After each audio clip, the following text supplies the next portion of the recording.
yellow, was the known world. Now, at the time this was given, the Babylonians had captured not quite that whole area. It was smaller than that.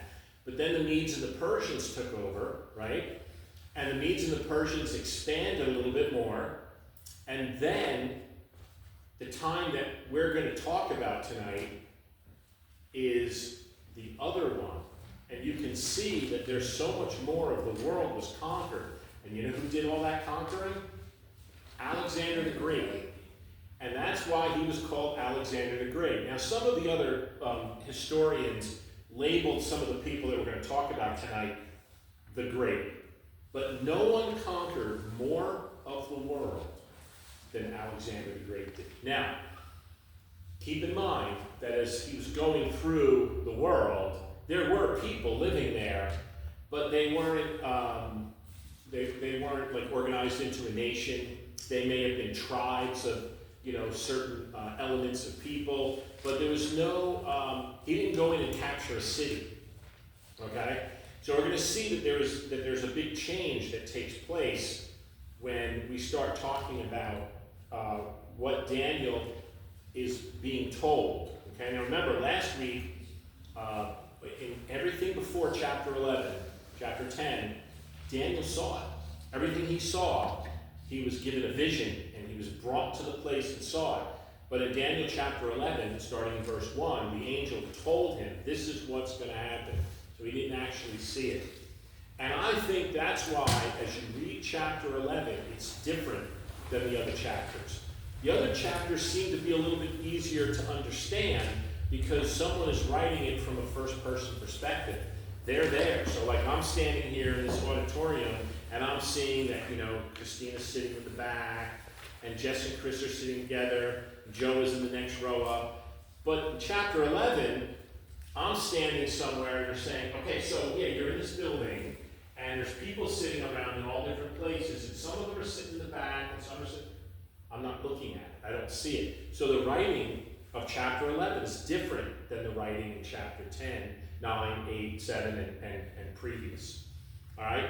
So we left off in Daniel chapter 11 last week, and we talked about how the kingdom shall stand up, and his kingdom shall be broken and shall be divided toward the four winds of heaven, not to his posterity, nor according to his dominion which he ruled. The kingdom shall be plucked up, even though for others beside those. And we talked about everybody that was killed, right?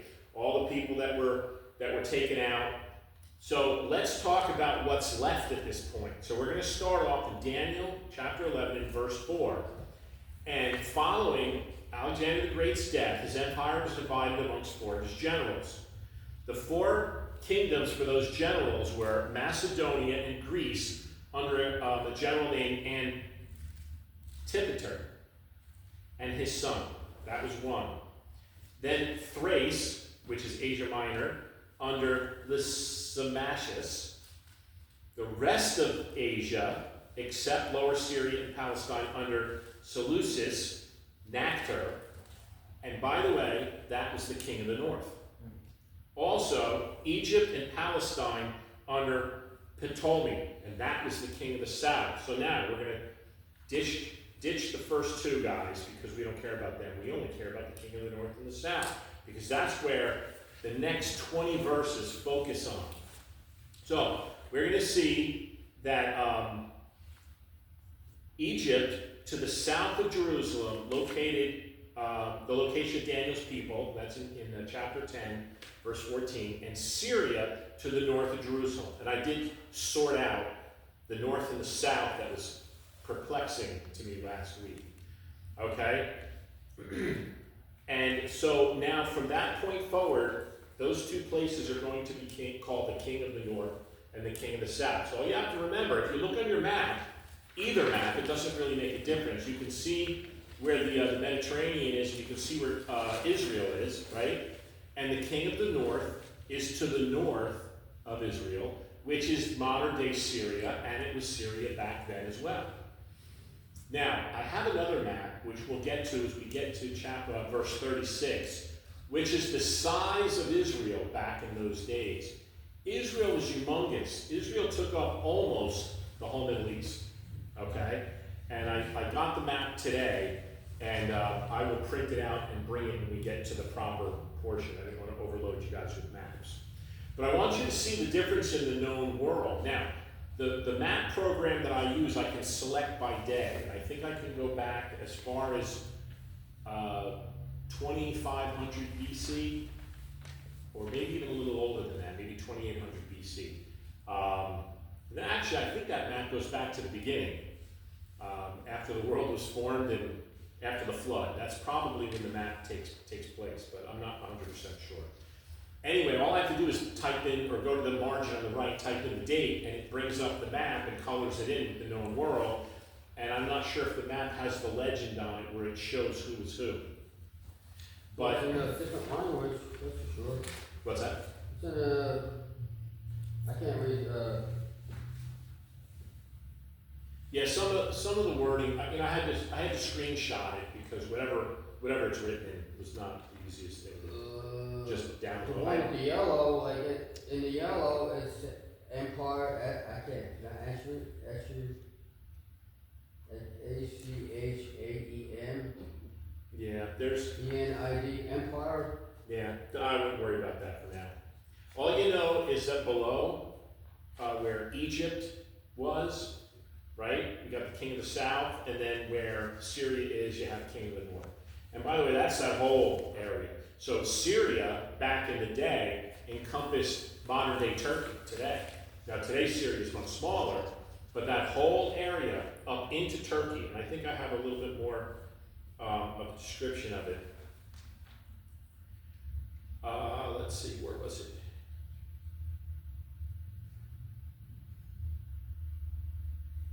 Yeah, I might get to it as we go further down. All right, so now we're going to go to Daniel chapter 11, verse 5. And the king of the south shall be strong. Okay, so think the what do they call Ptolemy, king of the south, right? Egypt and Palestine in the south will be strong, and one of his princes, and he shall be strong above him and have dominion. His dominion shall be a great dominion. Now, the reason, like I said, that this is a little bit hard to understand is because he's being told what to write. So he doesn't see it. And so it's a little bit harder to explain something that you're not looking at. All right? And it says, so he shall gain power and have dominion. This was fulfilled in Ptolemy I of Egypt, who exerted his control over the Holy Land. Soon after the division of Alexander's empire, the Ptolemies dominated this region. Okay? Now, the other problem that's going to make it more difficult is everybody had the same name, they just added more Roman numerals. So there's Ptolemy 1, 2, and 3, and then there is, who's the other one? Well, we'll get to it. Then there's another one who's 1, 2, and 3 as well. And there's a little bit of intermarriage going on, and a little bit of mixing up, and there's a lot of, what would you call it? Corruption. I mean serious corruption. We're going to see that really bad. Now Daniel's told about all this corruption because it's how things are going to flip back and forth. So what you're going to see, the time frame for this is about 130 years. The king of the north and the king of the south are going to battle it out for 130 years. And one's going to roll on into one, and then they're going to roll on back down to the other, and they're going to fight each other. And one's going to be stronger at one point, then the other one's going to be stronger at one point. But the good thing is that there's not much dissension amongst who those kings were at the time, and who the people were, and also who the powers were. Now, we're talking about, right now, about 350 BC all the way up to about 30 AD. That's our time frame. So we're actually getting into the modern world, the ancient modern world, as opposed to the ancient world. And I consider anything older than about 350, 400 ancient, okay? But we're now starting to get to the point where there's records kept, there's time frames kept, people know about who is alive, who died, how they died, what happened, and so we're going to find out about all that coming up right here. So it says, one king, one of the four inheritors of the empire of the mighty king will become stronger and greater than the other. And he shall gain power and have dominion, right? And so that was Egypt, and his control of the Holy Land. And remember, that's what they're fighting.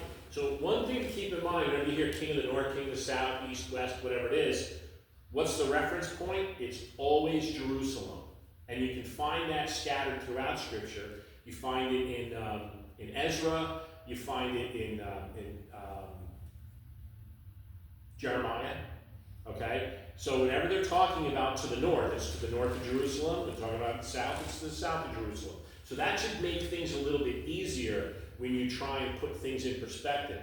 Now, there is no west of Jerusalem because that's where the Mediterranean is, okay? So there's water there. But one thing is that there were navies back then, which I was kind of surprised to find out, although I knew that Alexander the Great, since he originally, I don't believe, had a navy, he just decided, I don't need no stinking navy, I'm just going to get a wheelbarrow and a couple of million people and dump dirt until I get out to that island, then I'm going to take over that island. And that was one of his, accomplishments, and that's why there's a place out there somewhere where there's this big long peninsula that goes all the way out. It used to be an island, but Alexander the Great said, because they were, I don't remember the people they were fighting, but they were seafarers. They had ships, and they would taunt the people, and they would go in and raid, and they'd get in their boats, and they'd go, nah, you can't catch me. And Alexander the Great said, oh yeah? And so he took care of that, but I think he realized after that he needed a navy. And so apparently after that he had a navy. So then it says that Ptolemy had a prince named Seleucus who rose to power, took dominion over the region of Syria. Okay, now Syria to the north. He became more powerful than his former Egyptian ruler, king of the south, and the Seleucids are identified with the king of the north, and the Ptolemies were the king of the south. The dynasties of the Seleucids and the Ptolemies fought for some 130 years. The stronger of the two always held dominion over Jerusalem. So, what's different today, 2,400 years later? They're still fighting over Jerusalem. Okay? Nothing has changed in that regard. It's completely the same type of thing. So let's break it down a little bit. Now we have a marriage of the families of the king of the north and the king of the south. So what they wanted to do in Daniel 11:6, they kind of wanted to make a, a pact or a treaty. And in the end of years, they shall join themselves together, for the king's daughter of the south shall come to the king of the north to make an arrangement. But she shall not retain the power of the arm, neither shall he stand, nor his arm, but she shall be given up, and they that brought her, and he that begat her, and he that strengthened her in these times. Okay? So, what is that? Joint forces, there was a marriage that took place. The king of the north and the south would be allies for a while, but the arrangement wouldn't last. The daughter of the king of the south shall go to the king of the north to make an arrangement. This was fulfilled in history by the marriage between Antiochus II of the Seleucids and Bernice, the daughter of the Ptolemy II. Okay, so now we're down a generation. So these would have been the kids, and if it was the kids' kids, it would have been the grandkids. So now we've gone a couple of generations. There was peace for a time because of this marriage, but it was upset when Ptolemy II died. So when Ptolemy II died, Antiochus II put away Bernice and took back his former wife, Lodice. Now, this is where things get a little bit ugly. Okay? It says, neither his authority shall stand. Lodice didn't trust her husband, Antiochus II, so she had him poisoned. And he died. But that's not all she did. She was an evil, evil woman. So after the reign of terror, Lodice set her son, Seleucus II, on the throne of the Syrian dominion. So her son, right, being from the south, went up to the north and took over up there. So they actually won without even having a battle. Okay? So it says the agreement was a proposed peace treaty that called for Antichus II to marry Bernice, the daughter of Ptolemy II, but Antichus already had a wife, a powerful and influential woman named Lodice. She did not take kindly to being divorced. She therefore organized a successful conspiracy. She managed to have both Bernice and her infant son, whom she had born to Antichus, assassinated. Infant son, so you know how evil she is, right? Not long afterward, the king himself was poisoned to death in 247 BC, and the pro-Lodice party engineered a coup that put her in power as queen regent during the minority of her son, Seleucus II. In this manner, then, the prophecy was fulfilled concerning Bernice, that she would be handed over or given up, along with the nobles who supported her in Antioch. So isn't that strange that we have a woman who said, and by the way, you know, let's go back, all the way back to 250, 280, 270 BC, when it was not uncommon for a king to have more than one wife, okay? Even the Jewish nation picked up those really bad habits, and they had multiple wives too. King David had more than one wife, Solomon had more than one wife, and I would venture to bet that since they just got worse after that they all did. Okay? Doesn't make it right, it just makes it confusing and messed up. So he didn't have to divorce her, but he did, because he wanted this arrangement where he would then get all this power, except it backfired on him. And so it says in Daniel 11, in 7 through 9, but out of a branch of her roots shall one stand up in his estate, which shall come with an army, and shall enter into the fortress of the king of the north, and shall deal against him, and shall prevail, and shall also carry captives into Egypt their gods, with their princes, with their precious vessels of silver and gold, and he shall continue more years than the king of the north. So the king of the south shall come into his kingdom, and shall return into his own land. So the angel told Daniel that a branch of the roots would come from the south. That was an offspring, right? Branch of the roots, and prevail over the king of the north. And this was fulfilled in the person of Ptolemy III. Okay, now we get to the third generation. Now we're down to the great grandchildren, right? Who was the brother of Bernice, the branch of her roots, avenging the murder of his sister. Ptolemy III invaded Syria and humbled Seleucus II. And then I think I have another note here. Yeah, here it is. Ptolemy III, and he had another name that I can't even pronounce, Ergides, organized a great expeditionary force against Syria, right? King of the south, expeditionary force, in order to avenge his sister's death. The war raged from 246 to 241, so that would have been 5 years. Finally, he returned to Egypt laden with spoil. He succeeded on other fronts as well, for he reunited Siracethina at the western end of Libya with the Ptolemaic domain. After it had enjoyed 12 years of independence, he also recovered all of his father's conquests on the coast of Asia Minor and temporarily gained control of some portions of Thrace. So, of course, I keep hearing this word Thrace. Where's Thrace? Thrace is a historical region located in the southeast Balkans, bordered by the Black Sea to the east and the Aegean Sea to the south, and the Balkan Mountains to the north. Today it includes parts of southeast Bulgaria, northeastern Greece, and the European parts of Turkey. So you can see the north went pretty far north, much further north than modern day Syria is today. And that's why I gave you the map, so you know where Syria borders Israel to the north. And right just north of Israel, the last city there. Syria touched the border? What's that? And Syria's on the border. They have a waterfront? Yep. They're not anywhere near as big as they were back in the day. But then we go into Daniel 11, verse 10. But his sons shall be stirred up and shall assemble a multitude of great forces, and one shall certainly come and overflow and pass through. Then shall he return and be stirred up even to his fortress. So, this was like, I'm reading this over and over and over again. I'm like, I gotta see what people are saying about it, because I'm not getting it. But also, I'm not a historian. Now, I learned a lot about history And this is very, very interesting as we go and we keep moving closer and closer to the year where Jesus was born.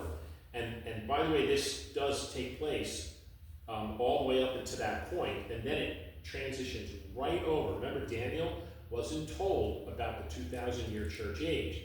So it jumps from this is what's going on here to this is what's going on here, and you think it's the same thing, but in reality there's a 2,000-something year break for the church age. We don't see that anywhere in the book because the church is not mentioned here. Okay? So, what are we talking about there? The sons of the king of the north would continue the battle. One of the sons would conquer the Holy Land, and they would overwhelm and pass through, which stood as a buffer between the kings of the south and the kings of the north. And by the way, the king of the south was never, even though they would overpower it, they would take over Jerusalem, but they would never go in as far up and be called, like, it was never one kingdom. There was always a buffer zone, and it was always Jerusalem in the middle. And when they went back and the king of the north took over, and they started to fight and go backward, they would get to that buffer zone, and they would never conquer completely the king of the south. So there was always the king of the north, and there was always the king of the south. Now they were fighting it out, battling it out, doing all kinds of things. But you can see that there's a lot of family and a lot of animosity and a lot of revenge in this. And I can tell you one thing, that war, because of revenge, never works out. The only time that ever worked out, and not as good as we would have liked it, was World War II. Okay? I call World War II a just war because we had nothing to do with it.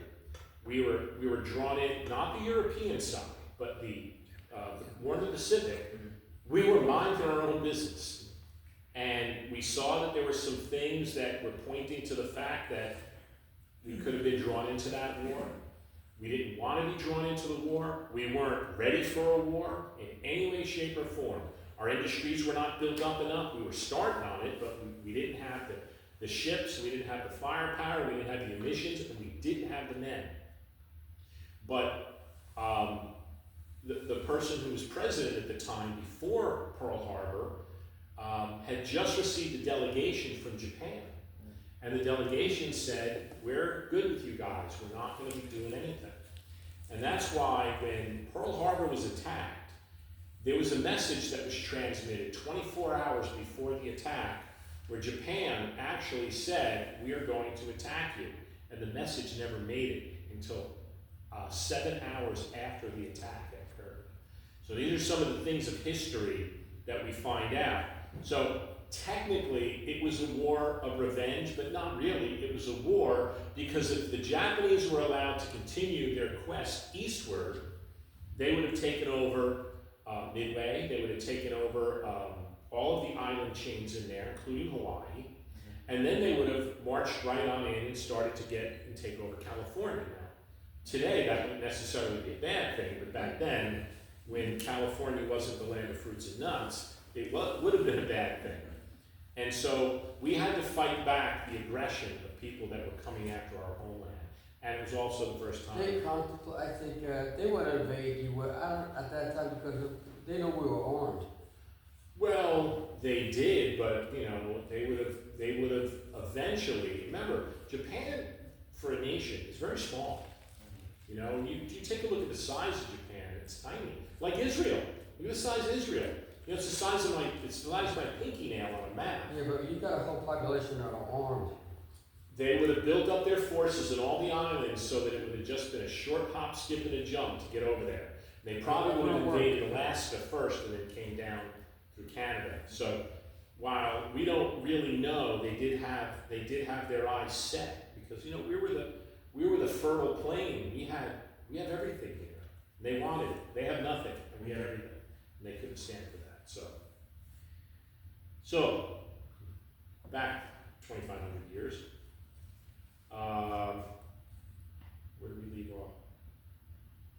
My biggest beef is, and I like the people, the good people, is the Irish. Where were they during World War II? We're recording on I said, we're recording, I'll keep my comment to myself. Where the Irish were. Don't know. They stayed neutral. What if they lost? What if the British lost? I don't know. The European war is not my area of expertise. Pacific, a little bit better. All right, so let's pick it up at Daniel 11, verses 11 and 12. And the king of the south shall be moved with chlor, and shall come forth and fight with him, even with the king of the north, and he shall set forth a great multitude, but the multitude shall be given into his hand. And when he had taken away the multitude, his heart shall be lifted up, and he shall cast down many 10,000s, but he shall not be strengthened by it. So I was like, what does this one mean? So obviously the king of the south is really angry at this point, and the angel told Daniel the king of the south would attack and meet a great multitude of soldiers from the king of the north. The king of the north would lose in battle, and his multitude would be defeated. So obviously God's hand was behind this, because normally when you go in and attack a much greater force, usually you come out, with your tail between your legs, but that's not what happened here. Because it says that he will not prevail. This was fulfilled when Antiochus III was defeated in the battle of Rapha. Because of that loss, he was forced to give back dominion over the Holy Land to Ptolemy IV. Man, now we're another generation down deep. Okay? And then we're going to finish it up with Daniel 11, 13 through 16. For the king of the north shall return, and shall set forth a multitude greater than the former, and shall certainly come after certain years with a great army and with much riches. And in those times there shall be many stand up against the king of the south. Also the robbers of thy people shall exalt themselves to establish the vision, but they shall fail. Verse 15, so the king of the north shall come and cast up a mount, and take the most fenced cities, and the arms of the south shall not withstand, neither his chosen people, neither shall there be any strength to withstand.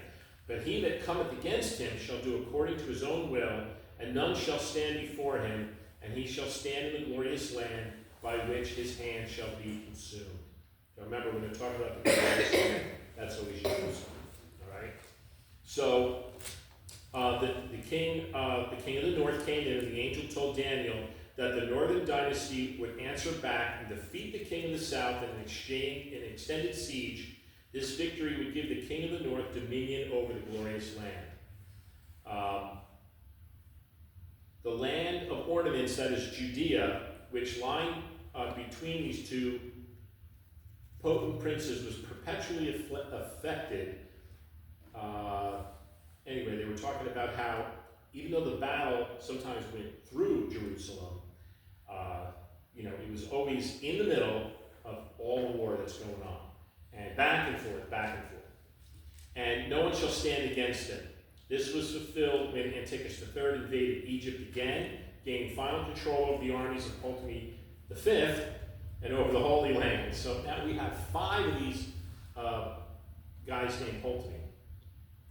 Many shall rise up against the king of the south, and the Jews living in the Holy Land helped Antiochus III defeat the king of the south. This was because the Jewish people resented the rule by the Egyptian Ptolemies, and someone wrote, violent men of your people shall exalt themselves in fulfillment of the vision. And then he who comes against him shall do according to his own will. That meant that he had power to do whatever he wanted.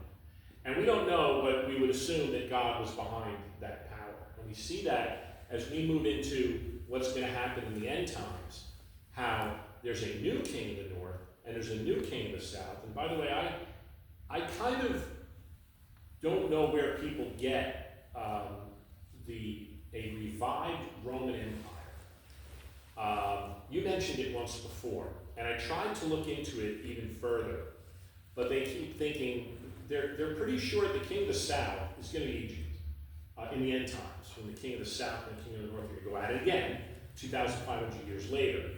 And there's not much, they think that the king of the south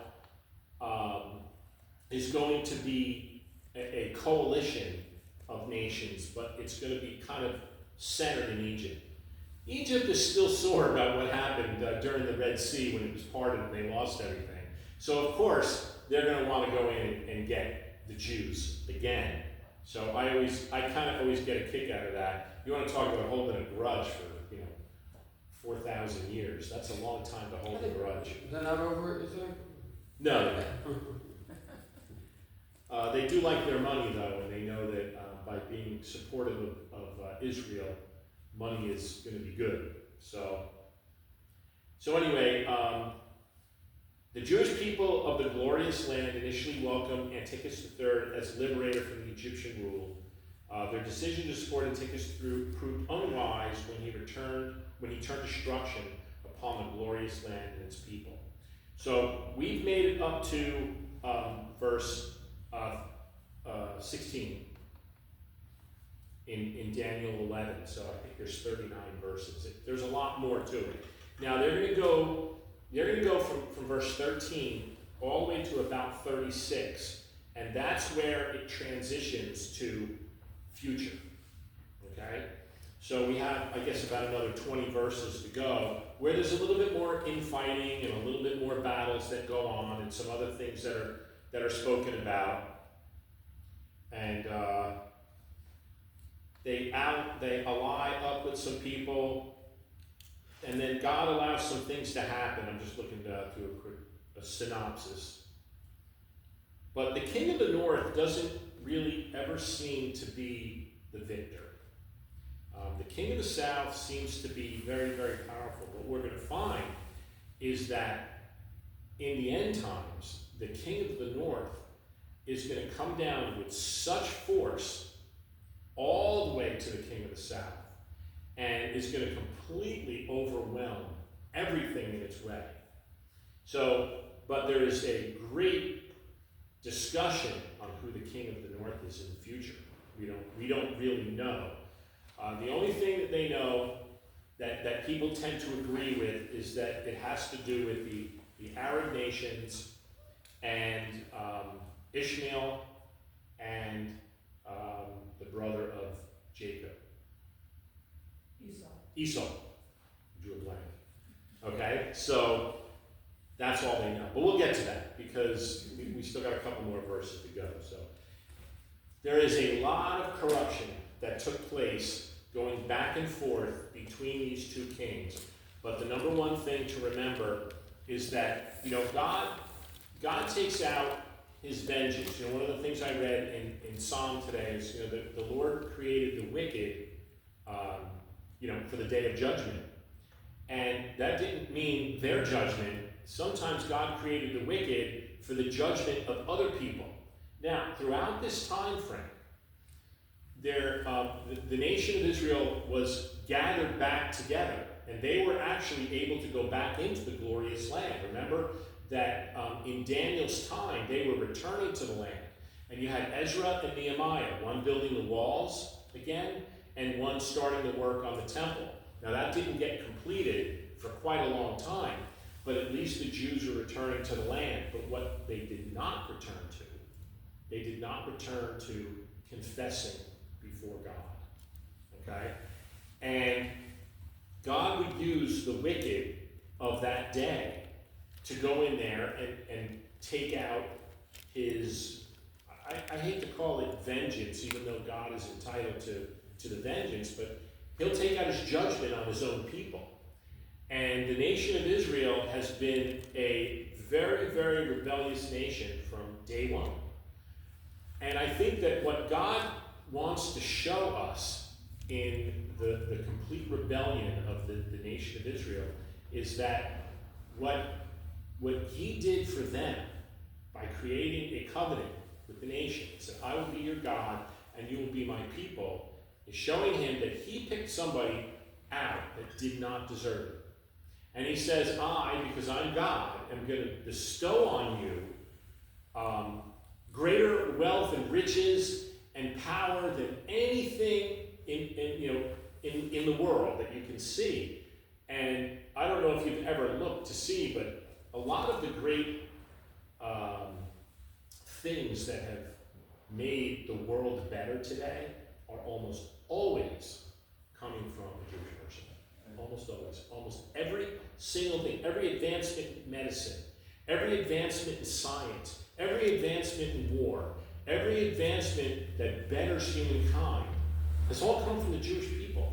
And when God said that you'll be more numerous than the sand on the seashore, he wasn't kidding. But think about all the Jews that were killed, that God allowed to have judgment on them.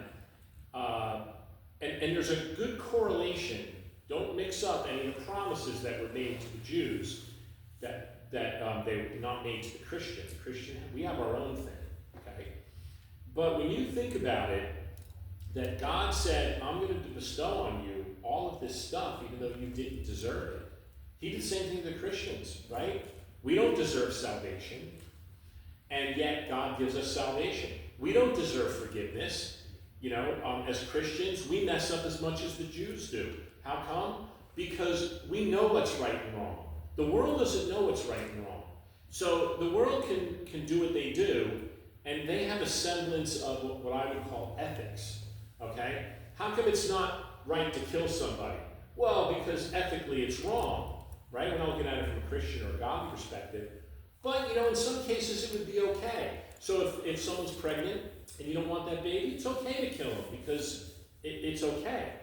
What happens if one of your loved ones is old and infirm, you don't want to take care of them? It's okay to kill them. You see, that's not morality.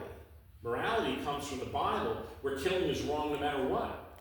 So the world doesn't look at it the same way we do, but yet we're told we have a standard of right and wrong.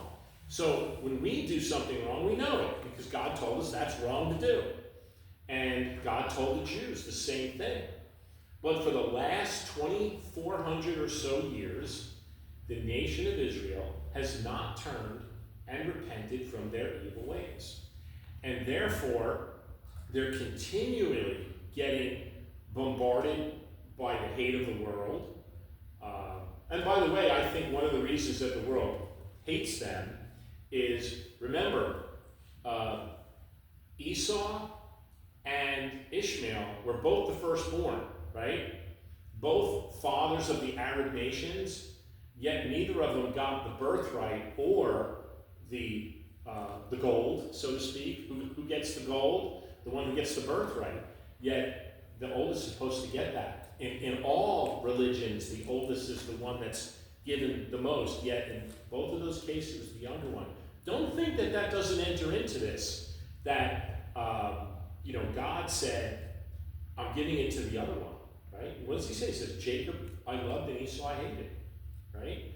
So God does choose and pick amongst the people. Now that doesn't mean that the ones that were descendants of them can't receive forgiveness, right?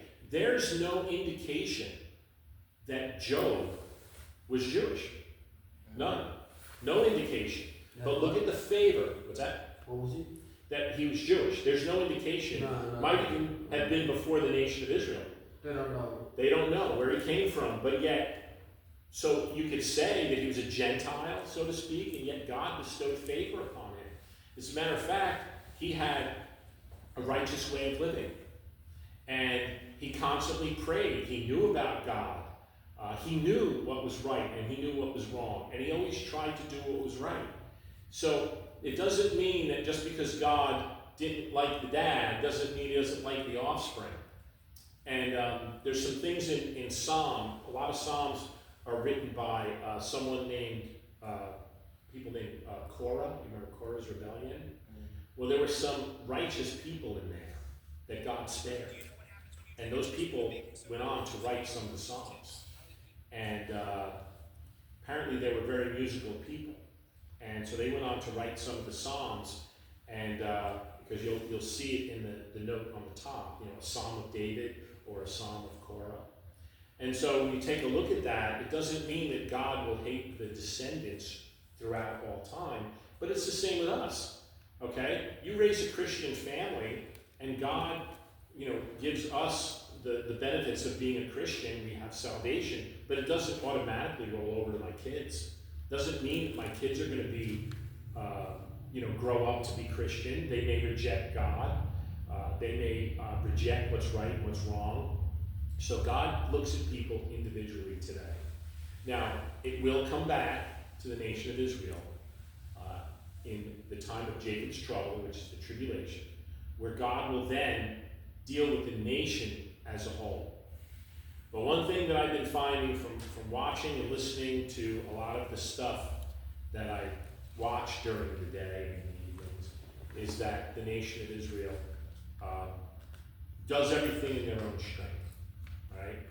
They're not worried about, and by the way, they use, the Bible, oh, God is allowing us to do this. And I don't really think that's the case. When they're going in and doing things that may not be right, the people are not living right. I didn't realize this, but there is a lot of gay Jewish men. A lot. A huge portion of Jewish men are gay. And I didn't know that. As a matter of fact, I just did some work for Anthony. And the guy, obviously Jewish, and he was gay. And I was like, interesting. But that village on October 6th, kibbutz they were in, filled with gay people. Now, it doesn't make anything right for what's happening, but for these people, that when God said, this is right and this is wrong, for them just to reject that and then say, God's with us, we're doing all this wrong, but God's with us, we know better than that. So, I hope you learned, mankind is not any different. I would say since the flood until today, mankind is no different than they've ever been. And you women are included in that, part of mankind. A fun fact. What's that? I have a fun fact. Yeah, The Ptolemy's last ruler was Cleopatra. that's right. We can get into that next week. What'd you say? Cleopatra. She was the last ruler of the Was Ptolemies. the last ruler, yep. Yeah, there's a lot of names that have been coming up throughout time. And I think, I said to Christina the other day, what I think I want to do when we're done with Daniel, is I want to go into the book of Esther, because it goes right along with this. Because some of the things that they talked about here, and some of the people that we've met, are right in the book of Esther. So it's right around the same time period. And the book shouldn't take very long, and it's not filled with dread and gore and everything. It's actually filled with how God protected his people. And I think that's good. So, anybody have any questions?